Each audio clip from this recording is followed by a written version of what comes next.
the grid then, and we are ready for 6 laps of the 9-mile triangle, and we're away.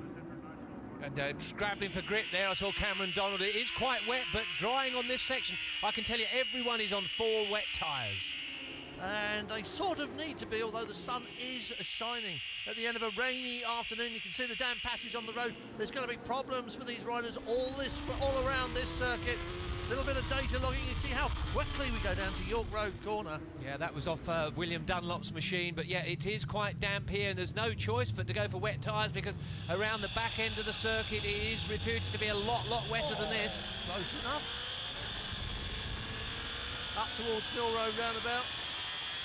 On the gas, here comes the second wave. Now look out for the people in there. Some people didn't really qualify at all well on Tuesday, didn't get a second crack at it on Thursday, so... And I can tell you, yeah, in that group there's like another grid really. It's Michael Rutter, Connor Cummins, Guy Martin and Gary Johnson all starting in the second and third waves. Look at the speed there, we're talking nearly 180 miles an hour in wet conditions between these hedgerows. And this is where the slipstream comes into play, and it can tow a bike from a long way back. And it's just done exactly that. And look who's hit the front. Man number 34. Look at the speed that he's running at as well. That is very, very impressive.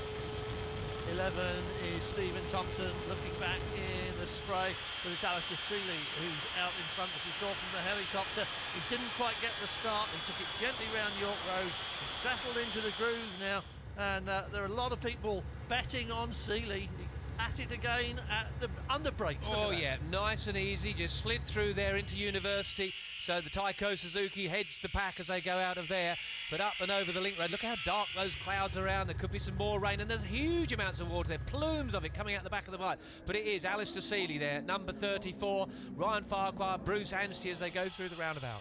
Bruce Anstey made a good start, and a little bit of a surprise package. You never know what to expect from Bruce, do you?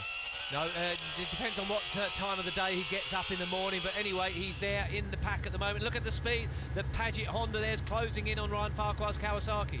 See, Bruce got a tow there and closed up with Ryan, but Alistair Seeley was quick as well on that Suzuki, wasn't he? Alistair Seeley very sharp, obviously riding in British Superbike Championships. He'll be revelling in these conditions. I think most of the riders are pleased that it is fairly wet. They didn't want in between, and it's full wet tyres, as I said, as they head off down towards the McAvoy chicane.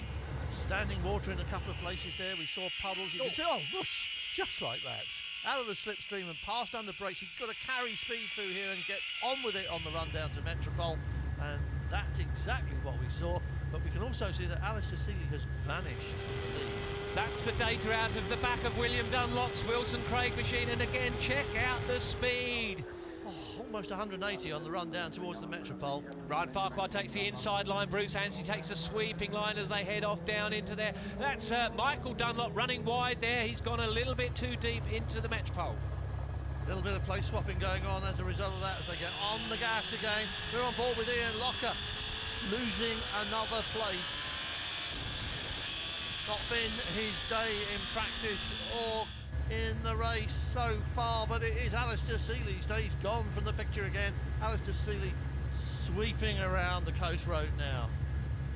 This part of the track is the dry section now. We're looking back from William Dunlop. That's Cameron Donald, number 86, on the other Wilson Craig machine. So they're actually battling it out, the same teammates. And again, look at the speed along towards the chicane, the Juniper Hill chicane. That is very impressive. Bruce Anstey under all sorts of pressure there from number 7. So Ryan Farquhar, he's gone very deep in there. Wow! He's almost out the seat. Yeah, needing all the traction control he can find at that moment. Woo!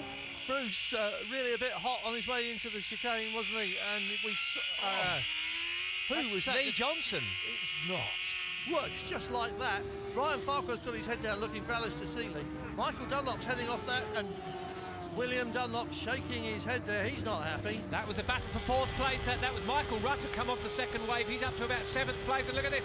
Cameron Donald, 86, looking for the slipstream. These are identical machines, same tyres and everything else, and they've already caught number 4 there. John McGuinness, yeah.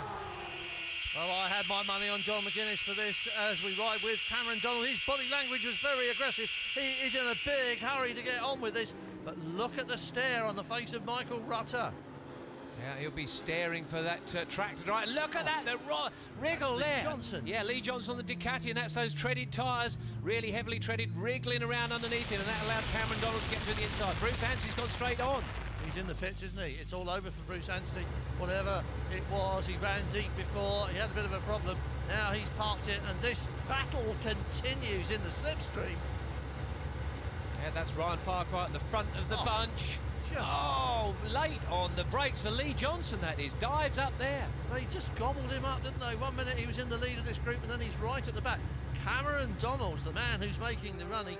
Lee Johnston's in the running as well, and Bruce Anstey's in the pits, and the slipstream is still going on. Bruce Anstey looking like they're looking at the rear tyre. I don't know what had gone on there, but the track is drying quite a bit. On board with Cameron Donald. That's Lee Johnson on the Ducati. Mill Sport Ducati. Let's see what's got the run out of here. Oh, and that was very impressive stuff. Slow in and fast out. If you get that chicane right, you can get a drive and go past someone who isn't expecting it. Cameron Donald into the evening sunshine. Hard to believe this circuit is so wet as we see the shadows from the sun. Cameron Donald splashing. And look at Lee Johnston. Steve, look at Lee Johnston. Oh, yeah, very late on the brakes, squaring it up. You can see him just trying to get it back through the gearbox, but he's gathered it all up at the Metropole, so nicely done from him.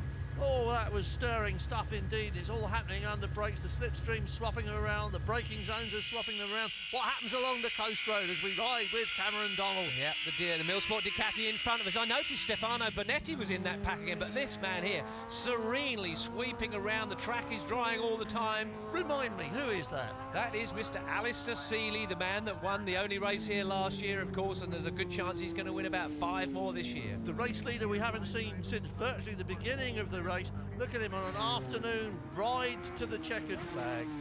Superb stuff, 22 seconds out in front.